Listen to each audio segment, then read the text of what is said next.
Second chapter, we'll read verse 8. ನಿಮ್ಮ ಬೈಬಲ್ಗಳನ್ನು ಎಫೆಸದವರಿಗೆ ಬರೆದ ಪತ್ರಿಕೆ 2ನೇ ಅಧ್ಯಾಯಕ್ಕೆ ತಿರುಗಿಸಿ. ಎಫೆಸದವರಿಗೆ ಬರೆದ ಪತ್ರಿಕೆ 2ನೇ ಅಧ್ಯಾಯ, ನಾವು 8ನೇ ವಾಕ್ಯ ಓದ್ಕೊಳ್ಳೋಣ.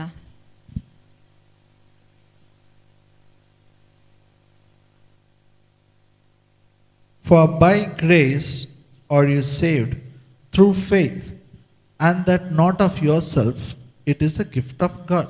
ನಂಬಿಕೆಯ ಮೂಲಕ ಕೃಪೆಯಿಂದಲೇ ರಕ್ಷಣೆ ಹೊಂದಿದವರಾಗಿದ್ದೀರಿ. ಆ ರಕ್ಷಣೆಯು ನಿಮ್ಮಿಂದುಂಟಾದದ್ದಲ್ಲ, ಅದು ದೇವರ ವರವೇ. Hallelujah. Hallelujah. By grace we all are saved through faith. ನಾವೆಲ್ಲರೂ ನಂಬಿಕೆಯ ಮೂಲಕ ಕೃಪೆಯಿಂದಲೇ ರಕ್ಷಣೆ ಹೊಂದಿದ್ದೇವೆ. Freely we got saved. ಉಚಿತವಾಗಿ ರಕ್ಷಣೆ ಹೊಂದಿದ್ದೇವೆ. He died on the cross. ಆತನು ಶಿಲುಬೆ ಮೇಲೆ ನಮಗಾಗಿ ಸತ್ತನು. He shed the blood. ನಮಗಾಗಿ ರಕ್ತವನ್ನು ಸುರಿಸಿದನು. He provided salvation. ನಮಗೆ ರಕ್ಷಣೆಯನ್ನು ಒದಗಿಸಿಕೊಟ್ಟನು. By believing we got it. ನಂಬಿಕೆ ಮಾಡಿ ನಂಬುವುದರ ಮೂಲಕ ನಾವು ತಗೊಂಡಿದ್ದೇವೆ. The same way every blessing we have in our life. ಅದೇ ರೀತಿಯಲ್ಲಿಯೇ ನಮ್ಮ ಜೀವನದಲ್ಲಿ ಪ್ರತಿಯೊಂದು ಆಶೀರ್ವಾದವನ್ನು ಹೊಂದಿದ್ದೇವೆ. Grace provides freely. ಕೃಪೆಯು ಉಚಿತವಾಗಿ ಒದಗಿಸುತ್ತದೆ. By faith we have to take it. ನಂಬಿಕೆಯಿಂದ ನಾವು ತಗೊಳ್ಬೇಕು. Whatever we, material blessing, whatever blessing we need to live in this life, we get it like that.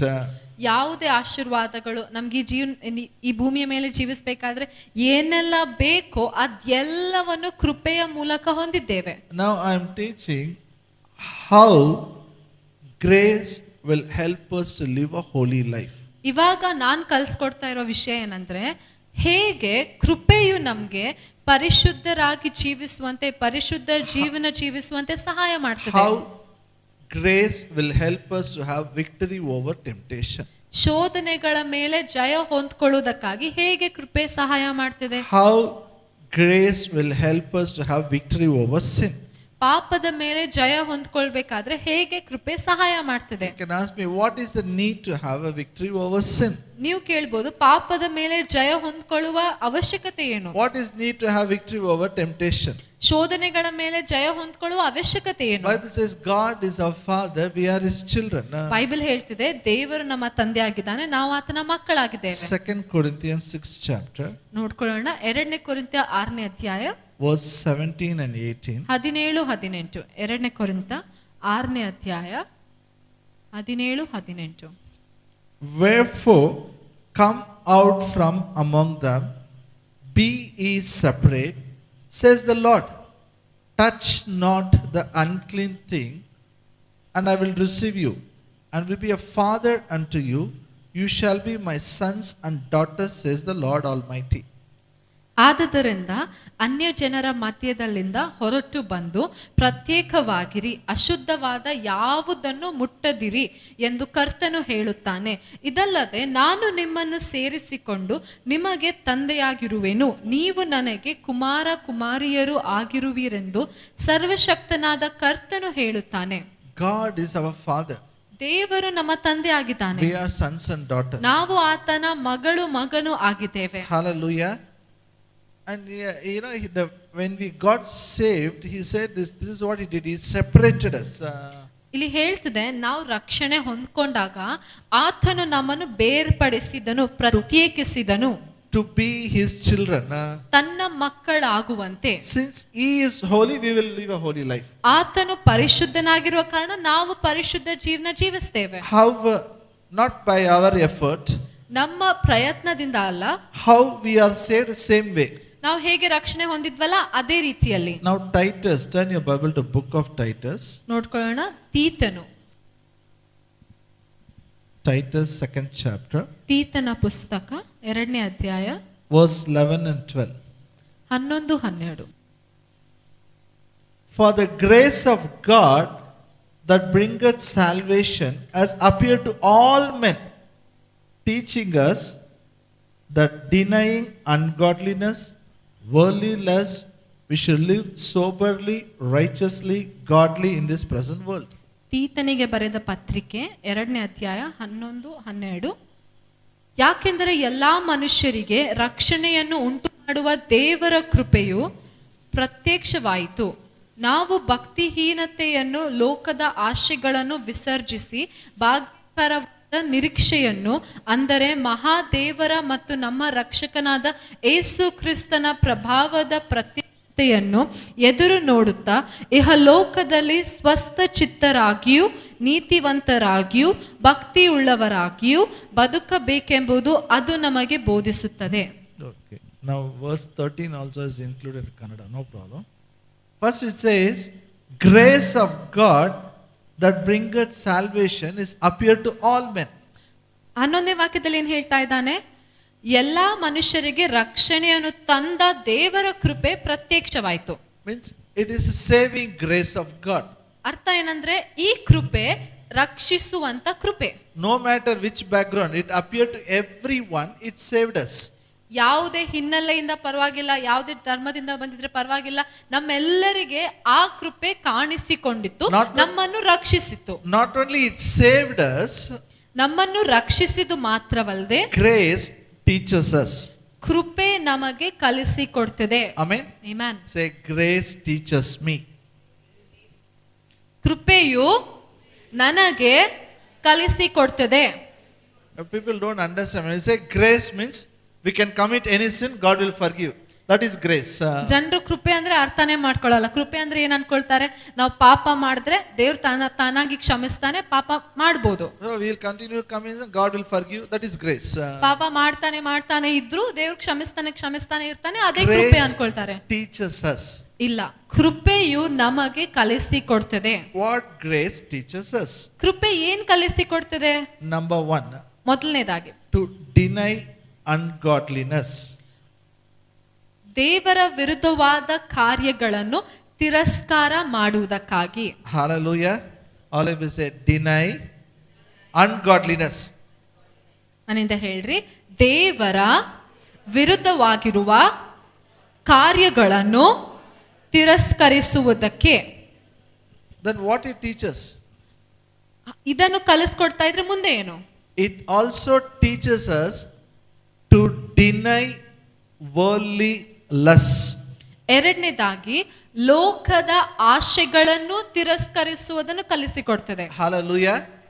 So grace teaching is not just listen, come and go. No, it teaches us ಕೃಪೆಯ ಬೋಧನೆ how to deny the worldly lust.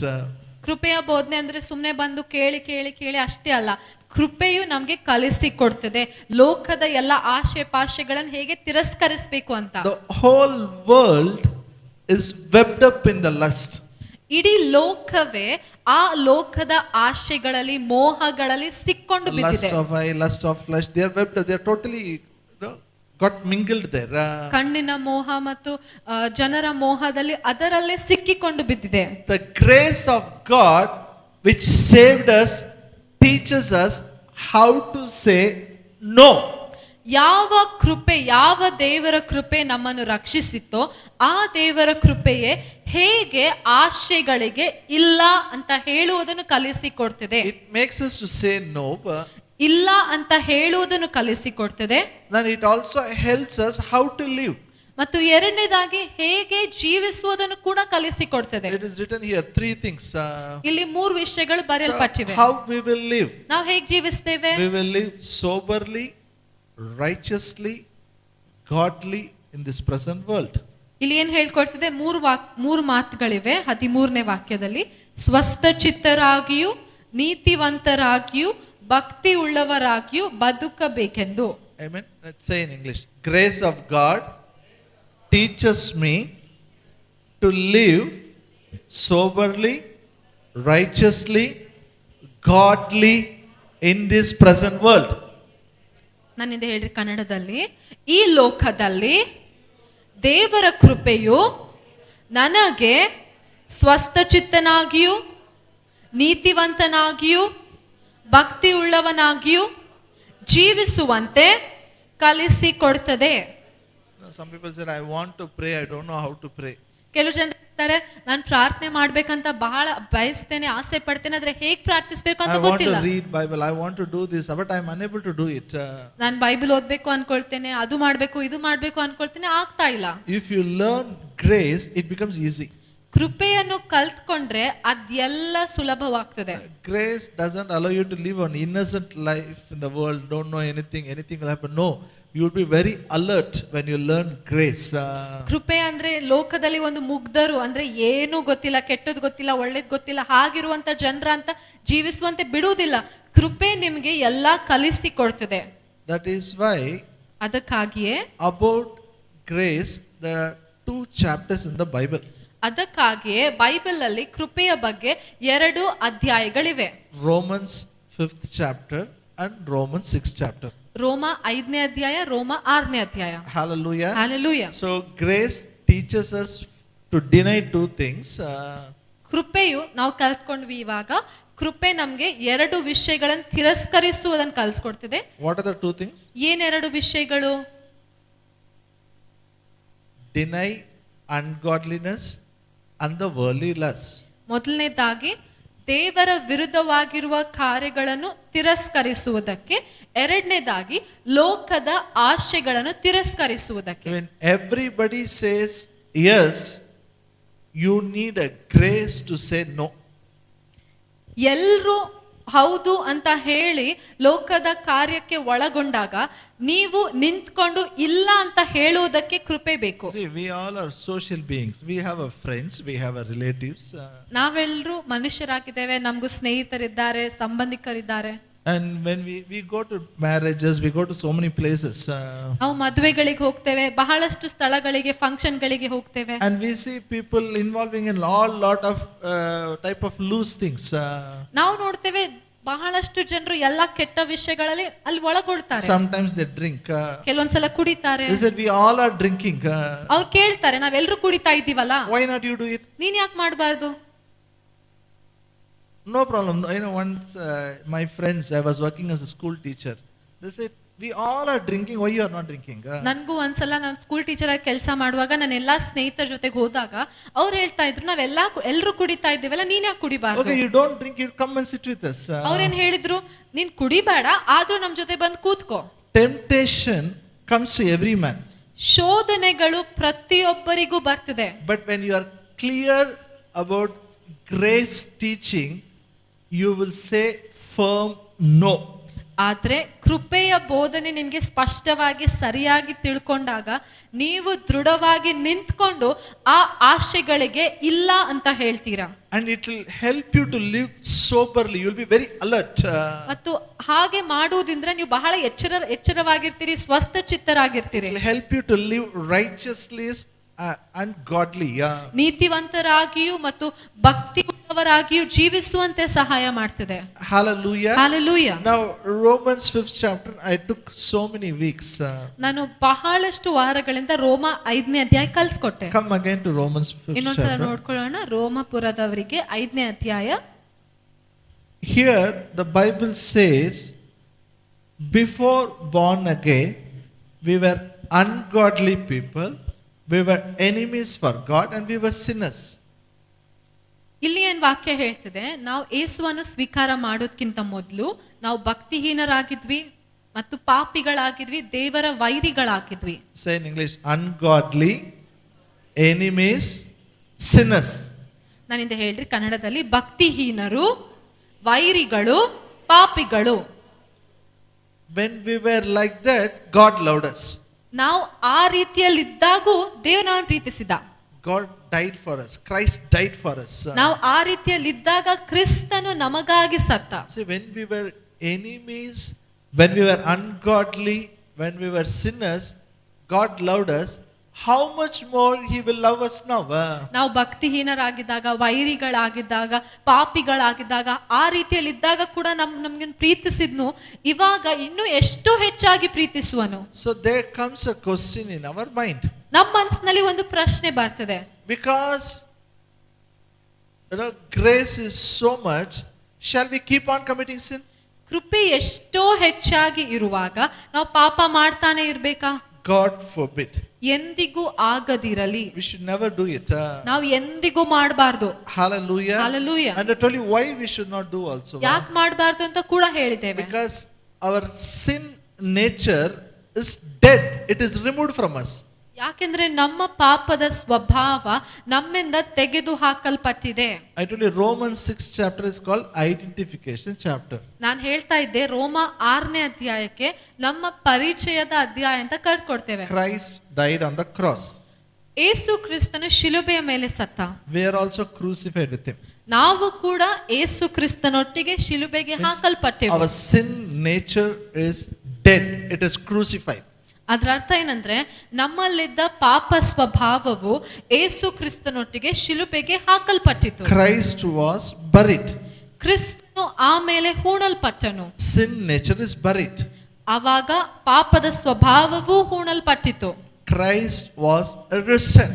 ಆಮೇಲೆ ಕ್ರಿಸ್ತನು ಪುನರುತ್ಥಾನವಾಗಿ ಎದ್ದನು. Now the same way you are also risen and you can walk in the newness of life. ಅದೇ ರೀತಿಯಲ್ಲಿಯೇ ನೀವು ಕೂಡ ಯೇಸು ಕ್ರಿಸ್ತನೊಟ್ಟಿಗೆ ಪುನರುತ್ಥಾನವಾಗಿ ಜೀವನದಿಂದ ಎದ್ದಿದ್ದೀರಿ ಮತ್ತು ಜೀವನದ ನೂತನತೆಯಲ್ಲಿ ಹೊಸತನದಲ್ಲಿ ನಡೀತೀರಿ. You know, instead of when I was a young, I was very much interested about this holiness. ನಾನು ಯವನಸ್ಥನಾಗಿದ್ದಾಗ ಈ ಪರಿಶುದ್ಧತೆಯ ಬಗ್ಗೆ ಬಹಳ ಆಸಕ್ತನಾಗಿದೆ. Nobody told me your sin nature has gone, God's nature has come. ನನ್ಗೆ ಯಾರು ಹೇಳಿರ್ಲಿಲ್ಲ ಏನಂದ್ರೆ ನಿನ್ನ ಪಾಪದ ಸ್ವಭಾವ ಹೋಗಿದೆ, ದೇವರ ಸ್ವಭಾವ ಬಂದಿದೆ ಅಂತ. Nobody told me now you have the ability to say no. You can deny. ನನ್ಗೆ ಯಾರು ಕಲ್ಸ್ಕೊಡ್ಲಿಲ್ಲ ಶೋಧನೆ ಬಂದಾಗ ನಿನ್ನಲ್ಲಿ ಸಾಮರ್ಥ್ಯ ಇದೆ, ನೀನು ಇಲ್ಲ ಅಂತ ಹೇಳ್ಬೋದು, ತಿರಸ್ಕರಿಸಬಹುದು ಅಂತ ಯಾರು ಹೇಳಿಲ್ಲ. I attended many conferences. I go everywhere. I used to want because I want to get rid of this problem. ನಾನು ಬಹಳಷ್ಟು ಕೂಟಗಳಿಗೆ ಕಾನ್ಫರೆನ್ಸ್ ಗಳಿಗೆ ಹೋಗ್ತಾ ಇದ್ದೆ, ಎಷ್ಟೊಂದು ವಾಕ್ಯ ಕೇಳ್ತಾ ಇದೆ, ಯಾಕಂದ್ರೆ ಈ ಸಮಸ್ಯೆದಿಂದ ಹೊರಗೆ ಬರ್ಬೇಕಂತ ಇತ್ತು. But one statement again and again it came to me is ಆದ್ರೆ ಒಂದು ಹೇಳಿಕೆ ನನಗೆ ಪದೇ ಪದೇ ಬರ್ತಾ ಇತ್ತು, ಏನಂದ್ರೆ you have to die. ಜನರು ಹೇಳ್ತಾ ಇದ್ರು ನೀವು ಸಾಯ್ಬೇಕು, you have to crucify your flesh, ನೀನು ನಿನ್ನ ಶರೀರವನ್ನು ಶಿಲುಬೆಗೆ ಹಾಕಬೇಕು, you have to kill it, you have to put it down, you have to do all these things. ನಿನ್ನ ಶರೀರವನ್ನು ಸಾಯಿಸಬೇಕು, ನಿನ್ನ ಶರೀರವನ್ನು ಕೆಳಗೆ ಹಾಕಬೇಕು. They never said you are already crucified. ಯಾರು ಎಂದಿಗೂ ಹೇಳಲಿಲ್ಲ ಏನಂದ್ರೆ ನೀನು ಅವಾಗಲೇ ಯೇಸು ಕ್ರಿಸ್ತನೊಟ್ಟಿಗೆ ಶಿಲುಬೆಗೆ ಹಾಕಲ್ಪಟ್ಟಿದ್ದಿ. And they'll call me friend. Now you come friend, we will pray for you. ಮತ್ತು ಮುಂದೆ ಕರೀತಾ ಇದ್ರು ಏನಂದ್ರೆ ಮುಂದೆ ಬನ್ರಿ ನಾವು ನಿಮ್ಗಾಗಿ ಪ್ರಾರ್ಥಿಸ್ತೇವೆ. We will pray from today deliverance will take place. You will not fall into temptation. ನಾವು ಪ್ರಾರ್ಥಿಸ್ತೇವೆ ಇವತ್ತು ಮತ್ತು ಬಿಡುಗಡೆ ಆಗ್ತದೆ, ಮುಂದೆ ನೀವು ಶೋಧನೆಯಲ್ಲಿ ಬೀಳಲ್ಲ. So I used to go and stand everywhere. ನಾನು ಪ್ರತಿಯೊಂದು ಸ್ಥಳಕ್ಕೆ ಹೋಗಿ ನಿಂತ್ಕೊಳ್ತಾ ಇದ್ದೆ. Everybody will lay hand. ಬಂದು ನನ್ನ ಮೇಲೆ ಕೈ ಇಡ್ತಾ ಇದ್ರು. They say now fire will come and burn all your lust. ಅಲ್ಲಿ ಏನ್ ಹೇಳ್ತಾ ಇದ್ರು, ನಾವಿವಾಗ ಕೈ ಇಡುವಾಗ ನಿನ್ ಮೇಲೆ ಪರಲೋಕದಿಂದ ಬೆಂಕಿ ಬಂದು ಎಲ್ಲ ಅಲ್ಲಿ ಅಭಿಲಾಷೆಗಳನ್ನು, ಆಶೆಗಳನ್ನು, ಮೋಹವನ್ನು ಸುಟ್ಟು ಹಾಕ್ತದೆ. So clap your hands, receive by faith, receive the fire. ಚಪ್ಪಾಳೆ ತಟ್ರಿ, ಎಲ್ಲರೂ ಚಪ್ಪಾಳೆ ತಟ್ರಿ, ಗಟ್ಟಿ ಚಪ್ಪಾಳೆ ತಟ್ರಿ ಮತ್ತು ಆ ಬೆಂಕಿಯನ್ನು ಹೊಂದಿಕೊಳ್ಳ್ರಿ. The moment he says fire, everybody will clap and jump. ಯಾ ಕ್ಷಣ ಬೆಂಕಿ ಬರ್ತಾ ಇದೆ ಚಪ್ಪಾಳೆ ತಟ್ಟಿ ಅಂತ ಹೇಳಿದ್ರೆ ಎಲ್ಲರೂ ಜಿಗಿಡಾಡ್ತಾ ಇದ್ರು. Now your problem is over. ಆಮೇಲೆ ಹೇಳ್ತಾರೆ ಇವಾಗ ನಿನ್ ಸಮಸ್ಯೆ ಮುಗ್ದೋಯ್ತು. But when we go home, when we go out, it is there. ಆದ್ರೆ ನಾವು ಮತ್ತೆ ಮನೆಗೆ ಹೋದಾಗ ಆ ಸಮಸ್ಯೆ ಇದೆ. When we go and ask, they will say no, I think you are not saved properly. ಮತ್ತೆ ಹೋಗಿ ಕೇಳ್ಕೊಂಡ್ರೆ ಇದು ಸಮಸ್ಯೆ ಇನ್ನೂ ಇದೆ ಅಂತ ಕೇಳ್ಕೊಂಡ್ರೆ ಅವ್ರೇನ್ ಹೇಳ್ತಾ ಇದ್ರು, ನಿನ್ ರಕ್ಷಣೆ ಸರಿಯಾಗಿ ಆಗಿರ್ಲಿಕ್ಕಿಲ್ಲ, You are not fully saved. ಸಂಪೂರ್ಣವಾಗಿ ರಕ್ಷಣೆ ಆಗಿಲ್ಲ. Have you ever heard this word? ಇಂಥ ಮಾತು ಕೇಳಿದ್ದೀರಾ? I think salvation correct full agilla adu. Something is left. ಹೇಳ್ತಾರೆ ಕರೆಕ್ಟ್ ಆಗಿ ರಕ್ಷಣೆ That ಹೊಂದ್ಕೊಂಡಿಲ್ಲ. old man is coming again and again. ಇನ್ನೊಂದು ಮಾತು ಹೇಳ್ತಾರೆ, ನಿನ್ ಹಳೆ ಮನುಷ್ಯ ಮತ್ತೆ ಬಂದು ಹೋಗ್ತಾ ಇದ್ದಾನೆ, ಬಂದು ಹೋಗ್ತಾ Sometimes ಇದ್ದಾನೆ. old man will come. ಕೆಲವೊಂದ್ಸಲ ಹಳೆ ಮನುಷ್ಯ ಬರ್ತಾನೆ. Old man cannot come.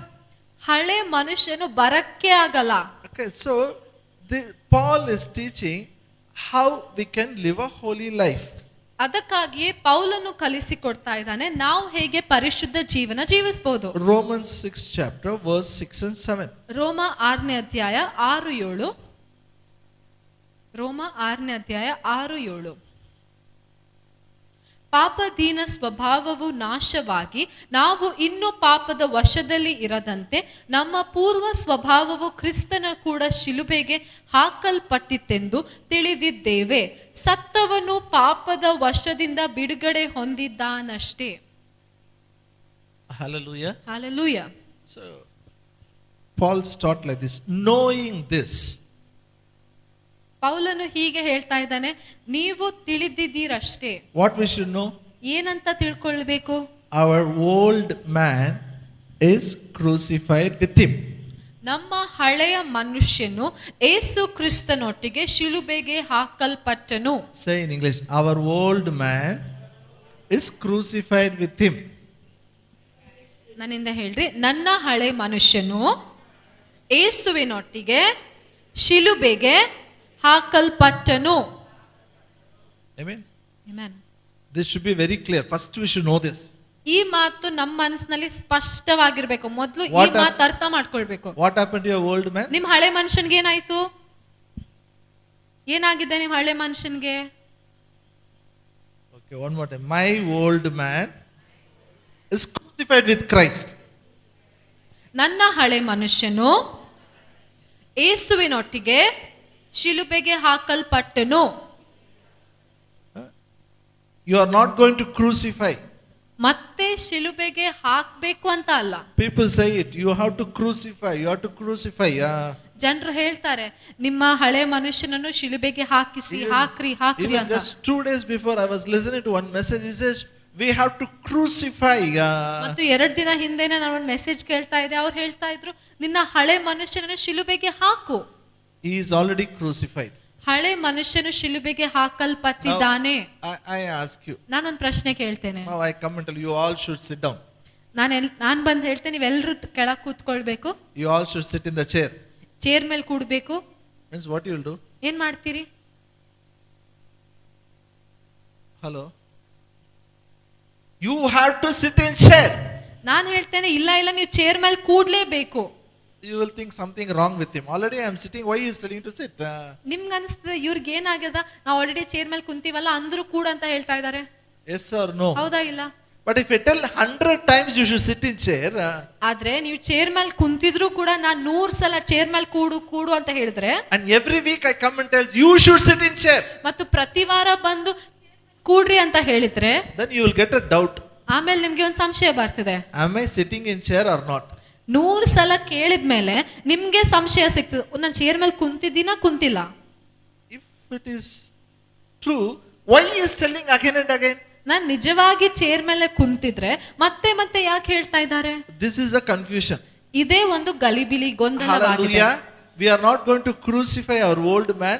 Our old man is already crucified. ನಮ್ಮ ಹಳೆ ಮನುಷ್ಯನು ಶಿಲುಬೆಗೆ ಹಾಕಬೇಕು ಅಂತ ಇಲ್ಲ, ನಮ್ಮ ಹಳೆ ಮನುಷ್ಯನು ಶಿಲುಬೆಗೆ ಹಾಕಲ್ಪಟ್ಟಿದ್ದಾನೆ. Henceforth we should not serve sin. ಆದ ಕಾರಣ ಇವಾಗಿನಿಂದ ನಾವು ಪಾಪಕ್ಕೆ ದೀನರಾಗಿರಬಾರದು, ಪಾಪವನ್ನು ಸೇವಿಸಬಾರದು. Amen. Say one more time. Henceforth we should not serve sin. ಇನ್ನು ಮುಂದೆ ನಾವು ಪಾಪವನ್ನು ಸೇವಿಸಬಾರದು. Why? ಯಾಕೆ? Old man is already crucified. ಯಾಕೆಂದ್ರೆ ಹಳೆ ಮನುಷ್ಯನು ಶಿಲುಬೆಗೆ ಹಾಕಲ್ಪಟ್ಟನು. Sin nature has gone. ಪಾಪದ ಸ್ವಭಾವ ಹೋಗಿದೆ. God's nature has come inside. ದೇವರ ಸ್ವಭಾವ ನಮ್ಮೊಳಗೆ ಬಂದಿದೆ. Hallelujah. Hallelujah. Are you with me? ನಮ್ಮ ಜೊತೆಗಿದ್ದೀರಾ? If you know once, it is not enough. ಒಂದೇ ಸಲ ಇದನ್ನು ತಿಳ್ಕೊಂಡ್ರೆ ಸಾಲದು. Because I tell once. ನಾನು ಒಂದ್ಸಲ ಹೇಳ್ತೀನಿ. But 10 times you will hear, no, crucify, put your desires to the cross, do it, crucify your flesh, crucify your flesh. ನಾನು ಇವತ್ತು ಒಂದ್ಸಲ ಹೇಳ್ಕೊಡ್ತೀನಿ, ಆದ್ರೆ ನೀವು 100 ಸಲ ಹೊರಗಡೆ ಕೇಳ್ತೀರೇನಂದ್ರೆ ನಿಮ್ಮ ಶರೀರವನ್ನು ಶಿಲುಬೆಗೆ ಹಾಕ್ಸ್ಬೇಕು, ಹಳೆ ಮನುಷ್ಯನು ಇದ್ದಾನೆ, ಹಾಗೆ ಎಲ್ಲ ಕೇಳಿಸ್ಕೊಂಡಾಗ No, you will get confused. ನಿಮ್ಗೆ ಇನ್ನೂ ಗಲಿಬಿಲಿ ಆಗ್ತದೆ. So this truth, not only you should know it, ಈ ಸತ್ಯವನ್ನು ನೀವು ಸುಮ್ಮನೆ ತಿಳ್ಕೊಳ್ಳೋದಷ್ಟೇ ಅಲ್ಲ, you should think about it again and again. ಈ ಸತ್ಯದ ಬಗ್ಗೆ ಮತ್ತೆ ಮತ್ತೆ ಪದೇ ಪದೇ ಯೋಚಿಸಬೇಕು. Now verse 11. 11ನೇ ವಾಕ್ಯ ನೋಡ್ಕೊಳ್ಳೋಣ. Can somebody read? It will be good. Okay, I'll read in English. Likewise, reckon ye also yourself to be dead indeed unto sin, but alive unto God through Jesus Christ our Lord. ಅದೇ ಪ್ರಕಾರ ನೀವು ಸಹ ನಿಮ್ಮನ್ನು ಕ್ರಿಸ್ತ ಯೇಸುವಿನ ಐಕ್ಯದಿಂದ ಪಾಪದ ಪಾಲಿಗೆ ಸತ್ತವರು, ದೇವರಿಗಾಗಿ ಜೀವಿಸುವವರು ಎಂದು ಎಣಿಸಿಕೊಳ್ಳಿರಿ. Hallelujah. Hallelujah. Think yourself as dead to sin. ಏನ್ ಹೇಳ್ತಾ ಇದ್ದಾನೆ? ಪಾಪದ ಪಾಲಿಗೆ ಸತ್ತವರು ಎಂದು ಎಣಿಸಿಕೊಳ್ಳ್ರಿ, ಯೋಚನೆ ಮಾಡ್ರಿ. And think you are now alive unto God through Jesus Christ. ಯೇಸು ಕ್ರಿಸ್ತನ ಮೂಲಕ ದೇವರಿಗಾಗಿ ಜೀವಂತರಾಗಿದ್ದೀರಿ ಅಂತ ಯೋಚಿಸಿರಿ. Amen. Say in English, I will think I am dead to sin. I am alive unto God through Jesus Christ. ನಾನು ಪಾಪದ ಪಾಲಿಗೆ ಸತ್ತವನು, ದೇವರಿಗಾಗಿ ಯೇಸು ಕ್ರಿಸ್ತನ ಮೂಲಕ ಜೀವಂತನು ಎಂದು ಯೋಚಿಸುತ್ತೇನೆ. This thinking is very important. ಯೋಚನೆ ಮಾಡುವುದು ಬಹಳ ಮುಖ್ಯ. When you keep thinking, ನೀವು ಯೋಚಿಸ್ತಾನೆ ಇದ್ದಾಗ, ಯೋಚಿಸ್ತಾನೆ ಇದ್ದಾಗ you will have, ability to resist the temptation. ಶೋಧನೆಗಳನ್ನು ತಿರಸ್ಕಾರ ಮಾಡುವುದಕ್ಕಾಗಿ ನಿಮ್ಮಲ್ಲಿ ಆ ಒಂದು ಸಾಮರ್ಥ್ಯ ಇರ್ತದೆ. The truth is, sin nature has gone, God's nature has come in your spirit. ಸತ್ಯ ಏನಂದ್ರೆ ಪಾಪದ ಸ್ವಭಾವ ಹೋಗಿದೆ, ದೇವರ ಸ್ವಭಾವ ನಿಮ್ಮ ಒಳಗಡೆ ಬಂದಿದೆ. But the mind, ಆದ್ರೆ ಈ ಮನಸ್ಸು is a old mind. ಹಳೆ ಮನಸ್ಸು. I told you, we went to Hyderabad for the Ramoji Film City. ನಾನು ನಿಮ್ಗೆ ಒಂದ್ಸಲ ಉದಾಹರಣೆ ಕೊಟ್ಟಿದ್ದೆ, ನೀವು ಕೇಳಿರ್ತೀರಿ. ಏನಂದ್ರೆ ನಾವು ಹೈದರಾಬಾದ್ಗೆ ಹೋಗಿದ್ವಿ ರಾಮೋಜಿ ಫಿಲ್ಮ್ ಸಿಟಿಗೆ. They took us in a train, toy train. ಅಲ್ಲಿ ಒಂದು ಚಿಕ್ಕ ಟ್ರೈನ್ ಇರ್ತದೆ, ಅದ್ರಲ್ಲಿ ಕರ್ಕೊಂಡು ಹೋಗಿದ್ರು. The train went into caves. ಆ ಒಂದು ಚಿಕ್ಕ ಟ್ರೈನ್ ಒಂದು ಗುಹೆ ಒಳಗೆ ಹೋಯ್ತು. Everybody was screaming. ಒಳಗಡೆ ಹೋದಾಗ ಎಲ್ಲರೂ ಚೀರಾಡಕ್ ಶುರು ಮಾಡಿದ್ರು. And so much audio effect, video effect they were giving. ಮತ್ತು ಅವರು ಎಲ್ಲ ಫುಲ್ ಸ್ಪೀಕರ್ ಹಚ್ಬಿಟ್ಟು ಎಲ್ಲ ಆಡಿಯೋ ಆವಾಜ್ ಕೊಡ್ತಾ ಇದ್ರು. Even I got, felt scared. My God, what it is? ಒಳಗಡೆ ಹೋದ್ಮೇಲೆ ನಮಗೂ ಕೂಡ ಭಯ ಆಗಕ್ ಶುರು ಆಯ್ತು, ಏನಿದು ಅಂತ. We heard the lion is roaring, that noise. ಸಿಂಹ ಗರ್ಜಿಸುವಂತ ಆವಾಜ್ ಕೇಳಿಸಿತು. Not only noise, we saw lion there, that it reflection, picture of a lion. ಮತ್ತು ಸಿಂಹದ ಆವಾಜ್ ಅಷ್ಟೇ ಅಲ್ಲ, ಅಲ್ಲಿ ಒಂದು ಸಿಂಹದ ಚಿತ್ರ ಕೂಡ After some ಕಾಣಿಸಿ time ಬಂತು. we heard a snake noise. ಸಮಯ ಆದ್ಮೇಲೆ ಹಾವಿನ ಆವಾಜ್ ಕೂಡ And we saw ಕೇಳಿಸಿತು. the snake. ಆಮೇಲೆ ಹಾವಿನ ಚಿತ್ರ ಕೂಡ ಕಂಡು ಬಂತು. Real lion was not there, snake was not there. ನಿಜವಾಗಿರುವ ಸಿಂಹವು, ನಿಜವಾಗಿರುವ ಹಾವು ಇರ್ಲಿಲ್ಲ. But this audio and video effect make us to feel as if it is there. We are in the forest. ಆ ಚಿತ್ರವನ್ನು ನೋಡ್ಬಿಟ್ಟು ಅಂತಹ ಆವಾಜ್ ಕೇಳಿದಾಗ ನಮ್ಗೆ ಅನಿಸ್ತಾ ಇತ್ತು ಏನಂದ್ರೆ ನಾವು ಒಂದು ಕಾಡಿನಲ್ಲಿ ಇದ್ದೇವೆ ಅಂತ. They make us to sit in one place and there was a screen before us. ನಮ್ಗೆ ಒಂದು ಸ್ಥಳದಲ್ಲಿ ಕೂಡ್ಸಿದ್ರು, ನಮ್ಮ ಮುಂದೆ ಒಂದು ದೊಡ್ಡ ಸ್ಕ್ರೀನ್ ಇತ್ತು. They made us to feel we are in the top of the, some very high altitude. ಆ screen ಅನ್ನು ನೋಡಿದಾಗ ನಮ್ಗೆ ಹೇಗೆ ಅನಿಸ್ತಾ ಇತ್ತು, ನಾವು ಒಂದು ಎತ್ತರವಾದ ಸ್ಥಳದಲ್ಲಿ ಕುಂತಿದ್ದೇವೆ. First time when I went, I was scared. ಮೊದಲನೇ ಸಲ ನಾನು ಹೋದಾಗ ನನ್ ಭಯ ಬಂತು. Then after few years, my brother came. ಕೆಲವು ವರ್ಷ ಆದ್ಮೇಲೆ ನನ್ನ ಅಣ್ಣ ಬಂದಿದ್ರು. So I told him, okay, we'll go to Hyderabad and come. ನಾನು ಹೇಳಿದೆ, ಪರವಾಗಿಲ್ಲ, ನಾವು ಹೈದರಾಬಾದ್ ಹೋಗಿ ಬರೋಣ. But second time when I went, ಎರಡನೇ ಸಲ ಹೋದಾಗ I know already I went and came. ನನಗ್ ಗೊತ್ತು, ನಾನು ಮೊದ್ಲೇ ಒಂದ್ಸಲ ಬಂದಿದ್ದೇನಲ್ಲ. Everybody is scared, but I was not scared. ಎಲ್ಲರೂ ಚೀರಾಡ್ತಾ ಇದ್ರು, ಭಯ ಪಡ್ತಾ ಇದ್ರು, ನನ್ ಭಯ We ಆಗ್ತಾ know what ಇರ್ಲಿಲ್ಲ. will come, what noise will come, what we will see it. ಯಾಕಂದ್ರೆ ನಮಗ್ ಗೊತ್ತು, ಈಗ ಇದು ಬರ್ತದೆ, ಅದು ಬರ್ತದೆ, ಈಗಿಂತ ಆವಾಜ್ ಹಾಕ್ತಾರೆ, ಅಂತ ಆವಾಜ್ ಹಾಕ್ತಾರೆ ಅಂತ. You know why? ಯಾಕೆ ಗೊತ್ತಾ? Mind changed. ಯಾಕೆಂದ್ರೆ ಮನಸ್ಸು ಬದಲಾಯಿತು, Fear has gone. ಭಯ ಹೋಯ್ತು. Hallelujah. So mind should change. ಅದಕ್ಕಾಗಿಯೇ ಮನಸ್ಸು ಬದಲಾಗಬೇಕು. Mind changes when you think about the truth again and again and again. ಮನಸ್ಸು ಯಾವಾಗ ಬದಲಾಗ್ತದೆ? ನಾವು ಸತ್ಯದ ಬಗ್ಗೆ ಮತ್ತೆ ಮತ್ತೆ ಯೋಚನೆ ಮಾಡಿದಾಗ. Some people say, why all those things? Don't know, brother. We can live like a normal life. ಕೆಲವು ಜನರು ಹೇಳ್ತಾರೆ, ಯಾಕೆ ಬ್ರದರ್ ಇದೆಲ್ಲ ಬೇಕು, ನಾವು ಎಲ್ಲರೂ ಲೋಕದ ಜನರಾಗೆ ಜೀವಿಸೋಣ. No, it is very serious issue. ಇಲ್ಲ, ಇದು ಬಹಳ ಗಂಭೀರವಾಗಿರೋ ವಿಷಯ. Why it is very serious issue? ಯಾಕೆ ಗಂಭೀರವಾಗಿರೋ ವಿಷಯ? Romans 6th chapter. ನೋಡ್ಕೊಳ್ಳೋಣ, ರೋಮ 6ನೇ ಅಧ್ಯಾಯ verse 16. 16. Know ye not that to whom you yield yourself servants to obey, his servants you are, to whom you obey, whether of sin unto death or obedience unto righteousness. ನೀವು ಯಾವನಿಗೆ ದಾಸರಂತೆ ವಿಧೇಯರಾಗುತ್ತೇವೆಂದು ನಿಮ್ಮನ್ನು ಒಪ್ಪಿಸಿಕೊಡುತ್ತೀರೋ ಆ ಯಜಮಾನನಿಗೆ ದಾಸರಾಗಿಯೇ ಇರುವಿರೆಂಬುದು ನಿಮಗೆ ಗೊತ್ತಿಲ್ಲವೋ? ಪಾಪಕ್ಕೆ ದಾಸರಾದರೆ ಮರಣವೇ ಫಲ, ವಿಧೇಯತ್ವಕ್ಕೆ ದಾಸರಾದರೆ ನೀತಿಯೇ ಫಲ. Now this is not written for unbelievers. ನೋಡ್ರಿ, ಈ ವಾಕ್ಯವು ಅವಿಶ್ವಾಸಿಗಳಿಗಾಗಿ ಬರೆಯಲ್ಪಟ್ಟಿಲ್ಲ. This is written for me. ಈ ವಾಕ್ಯ ನನ್ಗಾಗಿ ಬರೆಯಲ್ಪಟ್ಟಿದೆ. Say, this is written for me. ಈ ವಾಕ್ಯವು ನನಗಾಗಿ ಬರೆಯಲ್ಪಟ್ಟಿದೆ. If you now you have a choice, you don't know you not, you have a choice. You can obey sin or you can obey God. ಏನ್ ಹೇಳ್ತಾ ಇದ್ದಾನೆ? ನಿಮ್ಗೊಂದು ಆಯ್ಕೆ ಇದೆ. ನೀವು ಪಾಪಕ್ಕೆ ವಿಧೇಯರಾಗಬಹುದು ಅಥವಾ ದೇವರಿಗೆ ವಿಧೇಯರಾಗಬಹುದು. If you obey sin, that is leads to death. ಪಾಪಕ್ಕೆ ದಾಸರಾದ್ರೆ, ಪಾಪಕ್ಕೆ ವಿಧೇಯರಾದ್ರೆ ಮರಣವೇ ಫಲ. You became slave for the father of sin. ನೀವು ಪಾಪಕ್ಕೆ ವಿಧೇಯರಾದ್ರೆ ಮರಣ, ಪಾಪದ ತಂದೆಗೆ ನೀವು ವಿಧೇಯರಾಗ್ತೀರಿ, ದಾಸರಾಗ್ತೀರಿ. Or you can obey God.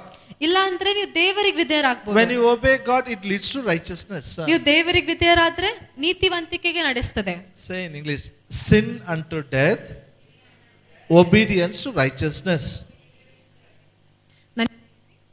ಪಾಪದಿಂದ ಮರಣವು, ವಿಧೇಯತೆಯಿಂದ ನೀತಿಯು. We have a choice. Every day I have a choice. ಪ್ರತಿದಿನ ನಮ್ಗೊಂದು ಆಯ್ಕೆ ಇದೆ. Every day you have a choice. ಪ್ರತಿಯೊಂದು ನಿಮ್ಗೂ ಒಂದು ಆಯ್ಕೆ ಇದೆ. Whom you have to obey. ನೀವು ಯಾರಿಗೆ ವಿಧೇಯರಾಗಬೇಕು? When I say sin, ನಾನು ಪಾಪ ಅಂತ ಹೇಳಿದಾಗ it is not smoking and drinking. ಪಾಪ ಅಂದ್ರೆ ಕುಡಿಯುವುದು, ಸೇದುವುದು ಅಲ್ಲ. It is not only thinking only lustful things. ಎಲ್ಲ ಕೆಟ್ಟ ಯೋಚನೆಗಳನ್ನು ಯೋಚಿಸುವುದು ಮಾತ್ರ ಅಲ್ಲ. Even if it is, you know it is good, when you don't do it, it is sin. ಯಾವುದು ಒಳ್ಳೆಯದು ಅಂತ ಗೊತ್ತಿದ್ರೂ ಕೂಡ ಅದನ್ನು ಮಾಡಲಿಲ್ಲ ಅಂದ್ರೆ ಅದೇ ಪಾಪ. You should know, when you know, you should not get angry. You get angry, then it is sin. Anger without a cause, a proper cause, is sin.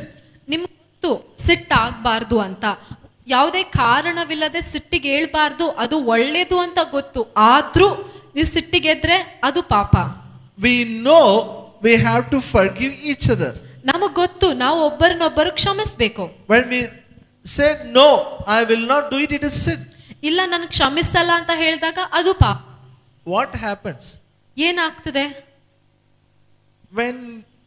When you decided not to obey God and go in this direction, that leads to death. ದೇವರಿಗೆ ವಿಧೇಯನಾಗಲ್ಲ, ಆದ್ರೆ ಈ ದಾರದಲ್ಲಿ ಹೋಗ್ತೀನಿ ಅಂತ ಹೇಳಿದಾಗ, ನಿರ್ಧಾರ ಮಾಡ್ಕೊಂಡಾಗ ನೀವು ಮರಣಕ್ಕೆ ನಡೆಸಲ್ಪಡ್ತೀರಿ. Means what? ಅದರ ಅರ್ಥ ಏನು? Not you fall flat and die. ಮರಣ ಅಂತ ಅಂದ್ರೆ ಅಲ್ಲೇ ಸತ್ತು ಅಲ್ಲೇ ಬಿದ್ದು ಸಾಯೋದಲ್ಲ. You give place for Satan. ಮರಣದ ಅರ್ಥ ಅಂದ್ರೆ ನೀವು ಸೈತಾನನಿಗೆ ಸ್ಥಳ ಕೊಡ್ತೀರಿ. Believers can give place for Satan. ವಿಶ್ವಾಸಿಗಳು ಸೈತಾನನಿಗೆ ಸ್ಥಳ ಕೊಡಬಹುದು. Amen.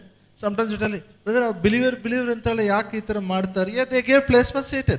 ಬಹಳಷ್ಟು ಸಮಯ ನಮ್ಗೆ ಗೊತ್ತಾಗ್ತದೆ ಅಂದ್ರೆ ಅವ್ರು ವಿಶ್ವಾಸಿ ಅಲ್ಲ ಬ್ರದರ್, ಯಾಕೆ ಹೀಗಾಯ್ತು, ಯಾಕೆ ಮಾಡಿದ್ರು ಅಂದ್ರೆ, ಯಾಕಂದ್ರೆ ಅವರು ಜೀವನದಲ್ಲಿ ಸೈತಾನಿಗೆ ಸ್ಥಳ ಕೊಟ್ರು. When they give place for Satan, ಅವರು ಸೈತಾನಿಗೆ ಸ್ಥಳ ಕೊಟ್ಟಾಗ it's like opening the door for Satan.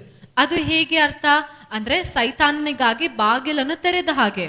It is like opening door for a thief.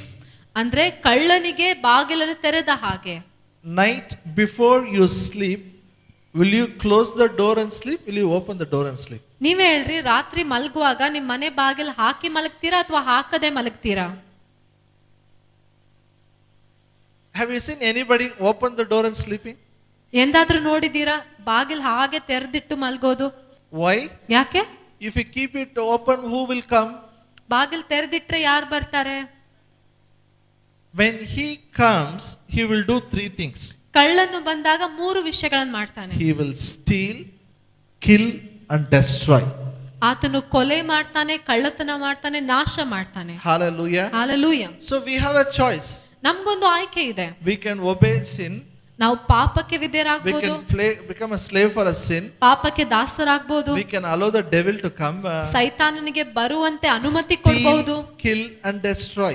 ಸೈತಾನನು ಬಂದು ಆತನು ಕೊಲೆ ಮಾಡ್ತಾನೆ, ನಾಶ ಮಾಡ್ತಾನೆ, ಕಳ್ಳತನ ಮಾಡ್ತಾನೆ. Hallelujah. But the good news is, ಆದ್ರೆ ಶುಭ ಸಮಾಚಾರ ಏನಂದ್ರೆ, what is the good news? ಏನು ಶುಭ ಸಮಾಚಾರ? Verse 18. 18ನೇ ವಾಕ್ಯ. Being then made free from sin, you become servants of righteousness. ಪಾಪದಿಂದ ಬಿಡುಗಡೆಯನ್ನು ಹೊಂದಿ ನೀತಿಗೆ ದಾಸರಾದದರಿಂದಲೂ ದೇವರಿಗೆ ಸ್ತೋತ್ರವಾಗಲಿ.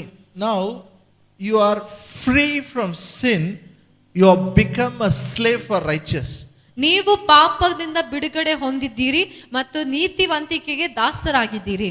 Hallelujah. Hallelujah. Now you are a slave for what? Sin or righteousness?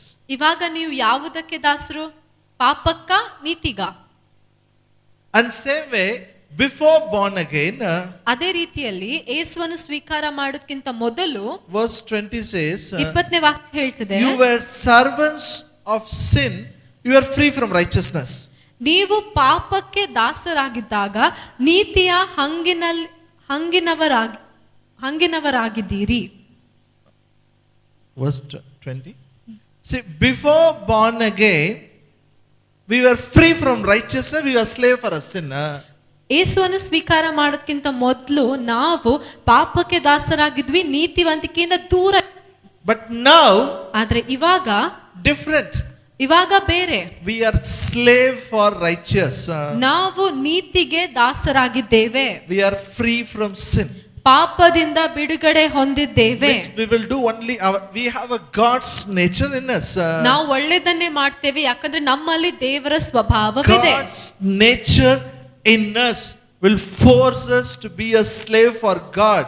Will live a holy life. ನಮ್ಮಲ್ಲಿರುವಂತ ದೇವರ ಸ್ವಭಾವ ನಾವು ನೀತಿಗೆ ದಾಸರಾಗಿರುವಂತೆ ಮತ್ತು ಪರಿಶುದ್ಧತೆಯಲ್ಲಿ ಜೀವಿಸುವಂತೆ ನಮಗೆ ಒತ್ತಾಯ ಮಾಡ್ತಿದೆ. Hallelujah. Hallelujah. Now again I'll just two verses and I'll close it. ಇನ್ನು ಎರಡು ವಾಕ್ಯ ತೋರಿಸಿ ಮುಗಿಸ್ತೇನೆ. We'll read verse 21 and 22. 21, 22 ಓದ್ಕೊಳ್ಳೋಣ. ಆದರೆ ನೀವು ಆಗ ಮಾಡಿದ ಕೃತ್ಯಗಳಿಂದ ನಿಮಗುಂಟಾದ ಫಲವೇನು? ಈಗ ಅವುಗಳ ವಿಷಯದಲ್ಲಿ ನಿಮಗೆ ನಾಚಿಕೆ ಉಂಟಷ್ಟೇ, ಕಡೆಗೆ ಅವುಗಳಿಂದ ಬರುವುದು ಮರಣವಲ್ಲವೇ? ಈಗಲಾದರೂ ನೀವು ಪಾಪದಿಂದ ಬಿಡುಗಡೆಯನ್ನು ಹೊಂದಿ ದೇವರಿಗೆ ದಾಸರಾದದರಿಂದ ಪರಿಶುದ್ಧರಾಗುವುದೇ ನಿಮಗೆ ಫಲ. And the end everlasting life. ಕಡೆಗೆ ದೊರೆಯುವಂಥದ್ದು ನಿತ್ಯ ಜೀವ. Now look here. ಈ ಕಡೆ ಕೇಳ್ರಿ. He says, when you were in sin, what it brought? ಹೇಳ್ತಾ ಇದ್ದಾನೆ, ನೀವು ಪಾಪದಲ್ಲಿದ್ದಾಗ ಏನ್ ತಂತು? Shame. ಪಾಪದಲ್ಲಿದ್ದಾಗ ಏನ್ ತಂದಿತ್ತು? ನಾಚಿಕೆಯನ್ನು ತಂದಿತ್ತು ಅಷ್ಟೇ.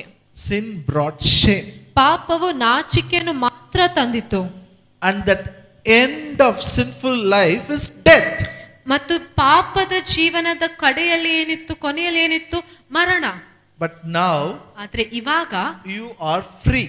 ನೀವು ಬಿಡುಗಡೆ ಹೊಂದಿದ್ದೀರಿ. Say, I am free from sin. ನಾನು ಪಾಪದಿಂದ ಬಿಡುಗಡೆ ಹೊಂದಿದ್ದೇನೆ. Now, ಇವಾಗ I yield myself to God. ನನ್ನನ್ನು ನಾನು ದೇವರಿಗೆ ಸಮರ್ಪಿಸ್ತೇನೆ. And Paul says that will yield.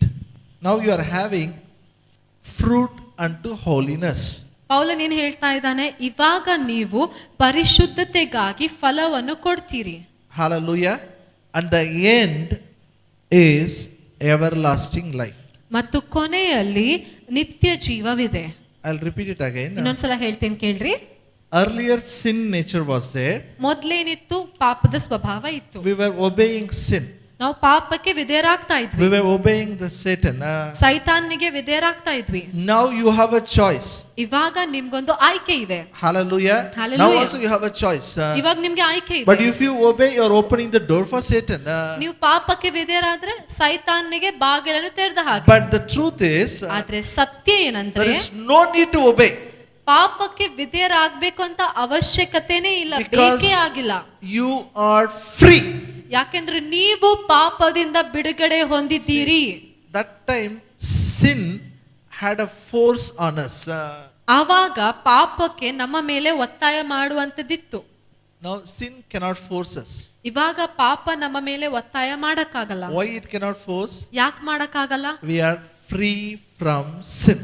ಯಾಕೆಂದ್ರೆ ನಾವು ಪಾಪದಿಂದ ಬಿಡುಗಡೆ ಹೊಂದಿದ್ದೇವೆ. Now it is only your choice.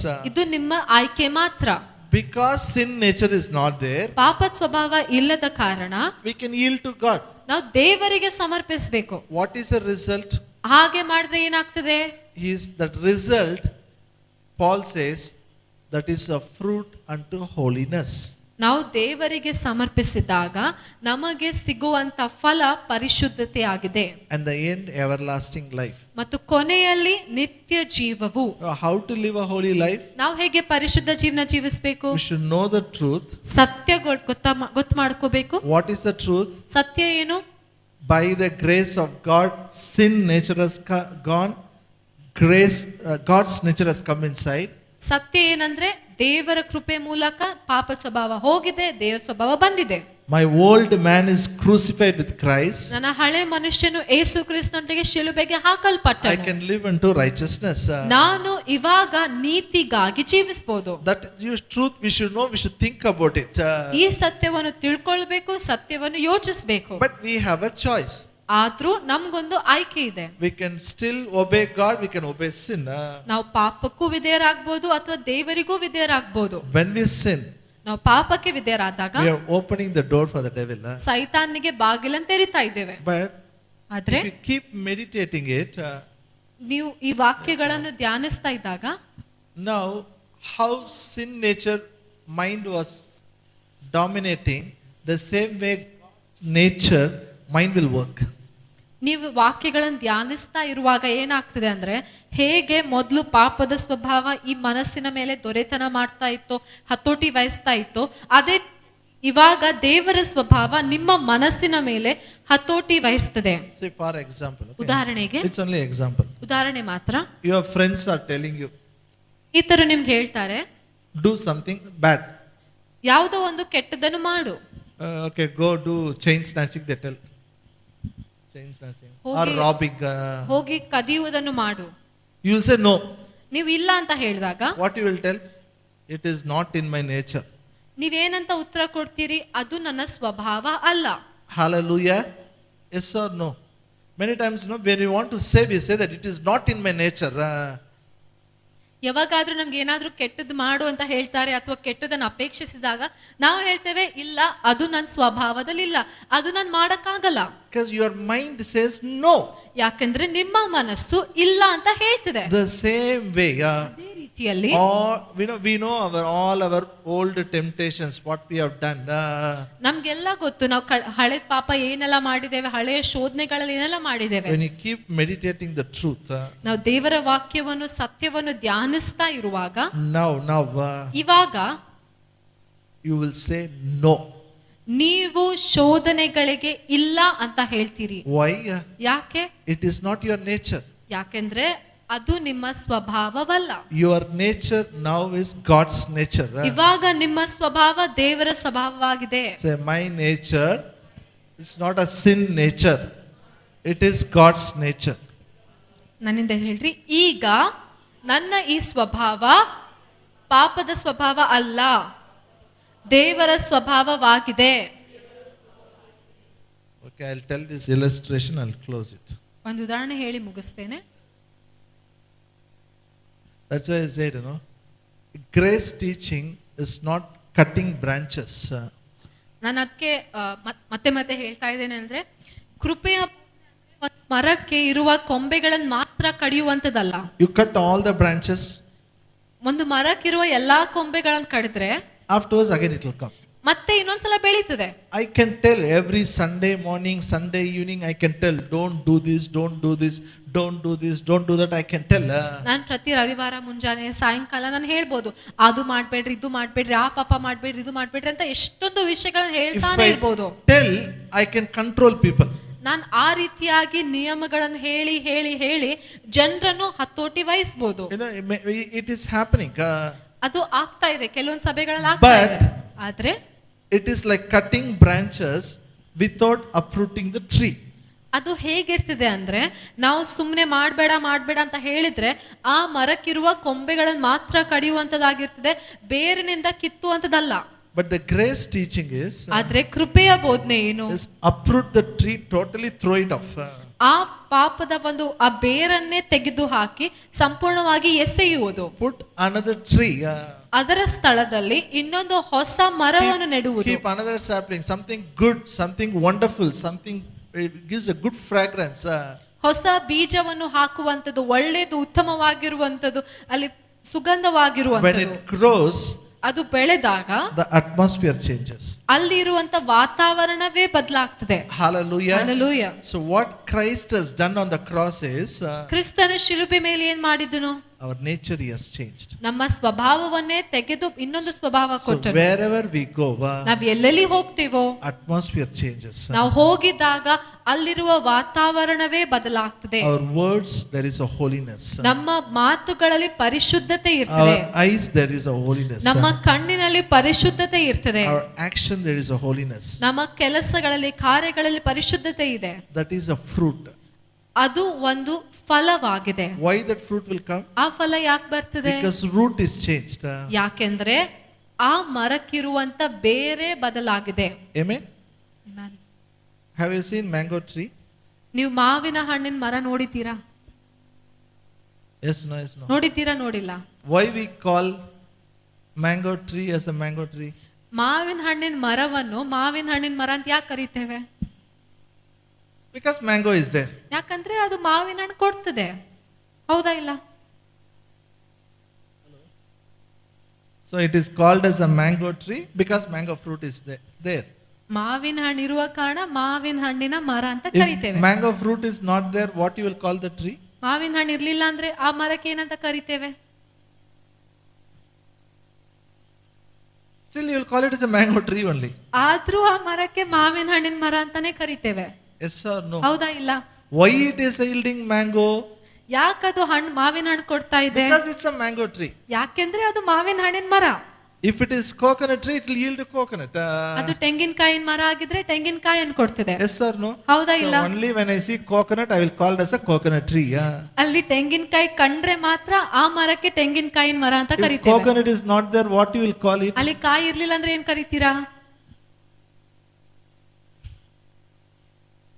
A coconut tree is coconut tree only. Only coconut is not there. ಅದು ತೆಂಗಿನಕಾಯಿನ ಮರನೇ, ಆದ್ರೆ ಅದ್ರಲ್ಲಿ ತೆಂಗಿನಕಾಯಿ ಇಲ್ಲ. You won't call it as a mango. ನೀವು ಆ ತೆಂಗಿನಕಾಯಿ ಮರಕ್ಕೆ ಕಾಯಿ ಇಲ್ಲ ಅಂತ ಮಾವಿನ ಹಣ್ಣಿನ ಮರ ಅಂತ ಕರಿತೀರಾ? It has the ability to produce coconuts. ಯಾಕಂದ್ರೆ ಆ ಮರಕ್ಕೆ ತೆಂಗಿನಕಾಯಿಯನ್ನು ಕೊಡುವಂತ ಸಾಮರ್ಥ್ಯ ಇದೆ. So the fruit of righteousness is holiness. ನೀತಿವಂತಿಕೆಯ ಫಲ ಪರಿಶುದ್ಧತೆ ಆಗಿದೆ. I know some people they confuse it. They said no, righteousness is different, holiness is different. ಕೆಲವು ಜನರು ಗಲಿಬಿಲಿ ಮಾಡ್ತಾರೆ, ಹೇಳ್ತಾರೆ ನೀತಿವಂತಿಕೆ ಬೇರೆನೆ, ಪರಿಶುದ್ಧತೆ ಬೇರೆನೆ. Because you are righteous, your fruit will be holy. ನೀವು ನೀತಿವಂತರಾಗಿರುವ ಕಾರಣ ನೀವು ಪರಿಶುದ್ಧತೆಯ ಫಲವನ್ನು ಕೊಡ್ತೀರಿ. And the end is everlasting life. ಮತ್ತು ಕೊನೆಯಲ್ಲಿ ನಿತ್ಯ ಜೀವವಿದೆ. Amen. Amen. Shall we pray? ನಾವು ಪ್ರಾರ್ಥನೆ ಮಾಡ್ಕೊಳ್ಳೋಣ. Shall we all close our eyes? ನಾವೆಲ್ಲರೂ ನಮ್ಮ ಕಣ್ಗಳನ್ನು ಮುಚ್ಕೊಂಡು ಪ್ರಾರ್ಥಿಸೋಣ. Oh,